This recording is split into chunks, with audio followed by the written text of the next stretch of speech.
Hi there, this is Susan Wilczynski, and today I want to talk to you about matching law because I want to make sure everybody gets at least a little dose of matching law before completing your coursework at Ball State, and I do think supervision is a good place to talk about it. Some of the examples I talk about today aren't going to be a perfect example for the quantitative assessment using matching law, meaning the very deep math-based focus on matching law. But it is still worth talking about because, first of all, it's connected to schedules of reinforcement, and way too many supervisors don't think about schedules of reinforcement related to their staff. Some don't even think about them in terms of their clients, but they definitely don't think about them in terms of their staff. And they also don't think about the fact that concurrent schedules of reinforcement are relevant in every workplace. They think that staff who are not distributing their effort, their response effort on specific work tasks, they don't think about that in relationship to concurrent schedules of reinforcement. So if you don't remember what concurrent schedules of reinforcement are, pause this video, go get your Cooper book, don't start reading it yet, turn to the page on concurrent reinforcement. Have you done that? Okay, so that was a little bit of a trick because all I want you to do is to put a bookmark here. I definitely want you to go back and review these materials before you go on the before you take the BCBA exam. But I am going to remind you what concurrent schedules of reinforcement are here. So concurrent schedules of reinforcement is when a person can engage in different behaviors that are associated with different schedules of reinforcement. So, for example, right now, you could be watching this video, you could be taking a walk, you could be complaining on social media, you could be texting a friend, or any other behavior. And each of these behaviors are available to you concurrently at the same time, and they're associated with different schedules of reinforcement. So, matching law. Matching law states that the relative amount of responding under these two concurrent schedules of reinforcement are going to match the relative amount of reinforcement available under each of the schedules. And so those are the two things to think about in terms of matching law. It has to do with the amount of time you spend responding, engaging in certain behaviors when there's a concurrent schedule of reinforcement available, and it explains how you distribute your effort. There are two schedules of reinforcement, and your behavior matches the schedule of reinforcement that is available under each of those schedules. Okay, so we're going to have to go through a few assumptions before you can understand how to apply this matching law. The first one is that it's an important requirement that the two schedules of reinforcement have to be independent of one another for an elegant demonstration of matching law. So what does that mean that these schedules are independent of each other? It means that getting access to reinforcement in one schedule cannot impact the likelihood you'll get access to reinforcement on another schedule of reinforcement. In a lab where matching law was first developed and has been demonstrated most consistently, it has been used in other settings, but primarily in lab experiments. This is really easily controlled, and you can control this by applying variable interval schedules. So if you're saying to yourself, wow, not only did I not remember matching law or concurrent schedules, I really wish I had reviewed some basics of reinforcement, schedules of reinforcement, I agree. Make sure that you prepare for this for your BCBA exam. I'm going to review a few basics here, but you definitely want to dig in deeper. Again, not just for the BCBA exam, but I hope you'll see that all of these things are directly relevant to you as a supervisor. And if you work to transfer your knowledge about how it can help you be a good supervisor, it'll help you see how valuable it is with clients as well. So let's review some basics. The first one is interval schedules. Interval schedules involve making reinforcement available for a given response after a specific period of time has elapsed. And as you will remember, there are fixed interval and there are variable interval schedules. All right, a fixed interval is when the period of time that has elapsed is held constant. So we said that interval schedules involve making reinforcement available for a given response after a specific period of time. When it's a fixed interval, that period of time is held constant. So people can predict exactly when they're going to get the reinforcer. So let's say an FI5 schedule. Well, that's likely to mean is that the first time the person demonstrates the behavior after 5 minutes have passed, that they're going to get access to a reinforcer. Again, super easy. A fixed interval schedule of reinforcement is not ideal for demonstrating how useful the matching law can be. Why? Because the staff person can too easily predict exactly what behavior they should engage in and when, and that's, well, too easy. I mean, why have this big, fancy, intensely mathematical law that explains complex human behavior when anybody could just predict when somebody's going to engage in the behavior? So that is suboptimal. Now, I also want to just give you this little extra hint. When you go back and look at the Cooper book, make sure you're not just looking at the definitions. Think about how you would apply them, and definitely think about words like post-reinforcement pause and scalloping related to schedules of reinforcement. Make sure you've got the right term, post-reinforcement pause or scalloping, connected to the right schedule of reinforcement. All right, so I'm going to go on just a little bit more with schedules of reinforcement. But before I do, I have to get on my soapbox. I don't think enough supervisors think about staff behavior and matching law at all. Honestly, even in this trivial way of a fixed interval would be better than not thinking about it at all. Because often supervisors are left, well, I provide reinforcement for this behavior, I don't know why it's increasing. Well, yeah, the person can engage in multiple behaviors, and there are different schedules of reinforcement for each of those. So you might need to alter the schedule of reinforcement. That's one of the things you could do. All right, let's move on. Variable interval schedules also involve making reinforcement available for a given response after a specific period of time has elapsed. But variable interval schedules are based on the average amount of time that has passed before you get access to reinforcement. Again, after you engage in the target behaviors. So a lot of times you'll see schedules described, for example, as a VI5. That would mean, in this example, the VI means variable interval and the 5 could mean 5 minutes. But for now, when we talk about a VI5, it could be that reinforcement becomes available the first time you demonstrate the behavior after 2 minutes, the first time you demonstrate the behavior after 7 minutes, and 4 minutes, and 6 minutes, and 3 minutes, and 8 minutes. Anyway, you get the picture. The average is 5 minutes, but it's not always at exactly 5 minutes. And so this variable interval schedule is a great way for demonstrating the value of matching law. With a variable interval schedule, you could be emitting behavior for one schedule when the reinforcer becomes available for another schedule. And that's more like what could happen in real life. So let's talk about a real life example in the workplace, and I'm going to use your behavior rather than your staff as an example.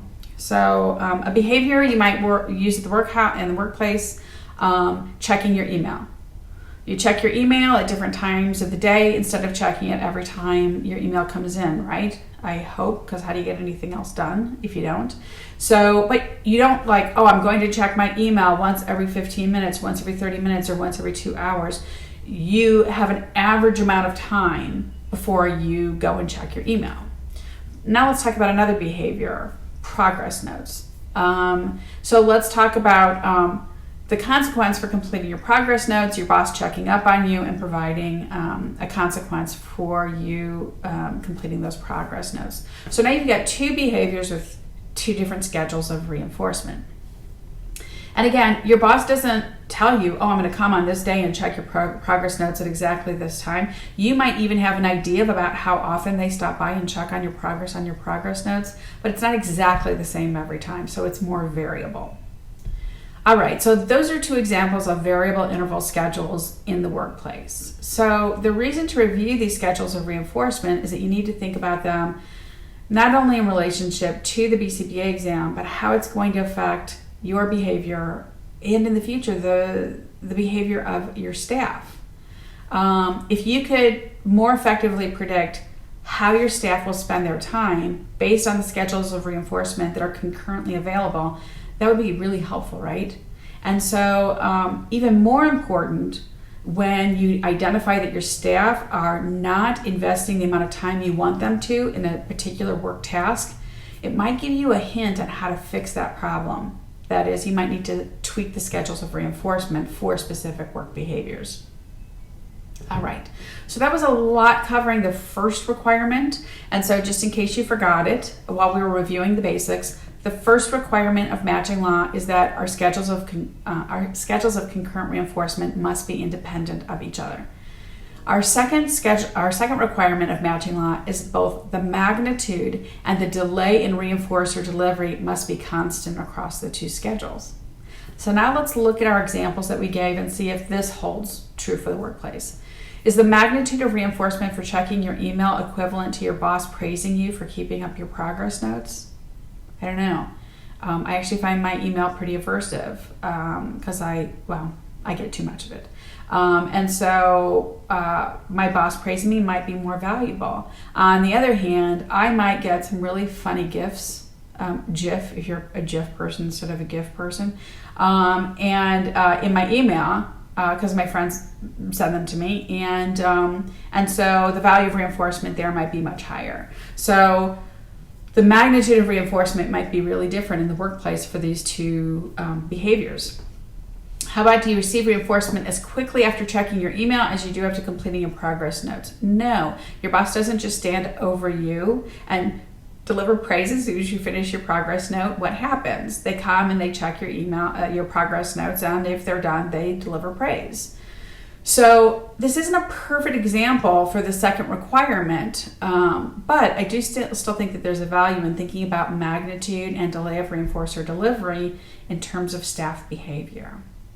Our third requirement for matching law is that a changeover delay can be instituted. What does that mean?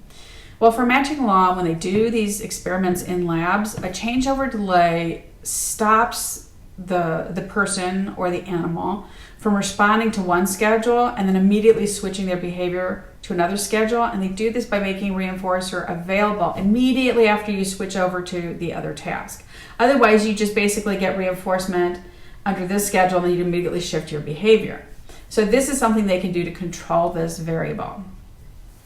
All right, so those are the three requirements for matching law. I do think they're worth knowing. This information may appear on the BCBA exam, I don't know. But to me, it's most important in terms of thinking about these things that you might have wanted to gloss over in your advanced ABA course and thinking about how relevant they really are, both to clients and to your staff. I would recommend in 2011, Derek Reed and Brent Kaplan in Behavior Analysis and Practice published a tutorial on matching law, and I do recommend checking it out. The front part of it is very math heavy. I do think understanding the math part is worthwhile, but even if you're math phobic, it's still worth checking out this article, because in the latter part of the article, they talk a lot about implications of matching law for clients. And we've talked about this for staff, but I do think it's worth going back and saying, how does this apply to clients and not just staff?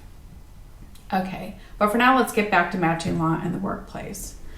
Our three requirements for matching law are schedules of concurrent reinforcement must be independent of each other. Both the magnitude and delay in reinforcer delivery must be constant across the two schedules, and a changeover delay can be instituted. Does this seem probable in the workplace? Not really. But remember, at the beginning, I talked about a quantitative analysis. This is really math-based focus on how people distribute their time. Matching law can still be really useful to you when you think about the schedules of reinforcement and how they influence how your staff are going to distribute their time. So do a qualitative analysis. We can take what we've learned from the laboratory into a qualitative analysis to better understand how we need to tweak the organizational climate, tweak organizational contingencies so that people are distributing their time onto the tasks that you want them to engage in.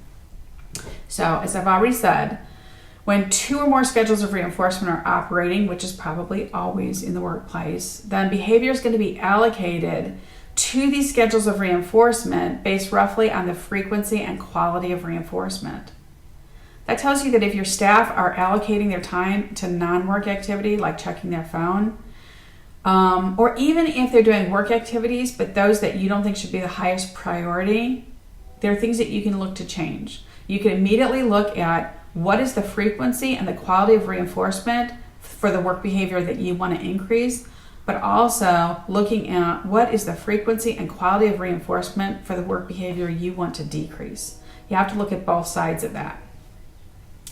So for example, if you have a staff that's spending a lot of time off task and not as much time on task, you should probably be looking at the quality and the frequency of reinforcement for their off task behavior as well as their on task behavior. The environment you create as a supervisor is leading to, at this point, to greater off task behavior. So a lot of times what people do is they'll blame the staff member. They'll be like, oh, he just doesn't care. He doesn't work hard enough. He doesn't, oh, these young kids these days. Well, no, it's all about schedules of reinforcement. It's not about young kids these days. It's not about something that they have done. It's about the environment you've created. As a behavior analyst, it's always about the environment you create, whether that's for a client or for your staff. And so you have to stop yourself from thinking that you have a bad employee. It has to do with, if they have the skill set and they're not engaging in the behavior, that has to do with the schedules of reinforcement. Environments that allow your future staff to obtain the greatest reinforcement is going to control their behavior most effectively. So it's your job to identify what those contingencies are and to make sure that you're the one that's maintaining their behavior in the workplace. Does this sound pretty familiar, but you can't quite remember where this semester we talked about this? Here's a hint. Back in Unit 5, we talked about Aubrey Daniels' picnic analysis. And when I look at it, I see it essentially as a qualitative analysis using matching law. It talks about schedules of reinforcement. It talks about the magnitude of reinforcement, the quality of reinforcement, delays in reinforcement. These are all connected to the picnic analysis. And so doing a picnic analysis in many ways is a qualitative assessment, a qualitative analysis of matching law. And it can tell you exactly where you might need to change staff behavior. So why did I not talk about matching law way back when we talked about the picnic analysis? Well, I like to distribute a lot of materials over the course of a semester so you can continue to see how these issues are connected to each other. I also want you to be able to take concepts like matching law that feel more abstract and to apply them once you have that foundation. So you already understand what a picnic analysis is. Now you can take that more abstract concept of the matching law, and now that you're familiar with that, you can anchor it to activities like a picnic analysis. It's also given us a nice chance to review schedules of reinforcement before you leave the program. And also, as I've already said, I think schedules of reinforcement, concurrent schedules of reinforcement in the workplace is something every supervisor should be thinking about all the time. So I hope that you'll think about it a lot in the future as you are a supervisor. And I really appreciate you sticking through this to the end and connecting all these ideas together. If you have questions, reach out to your instructor.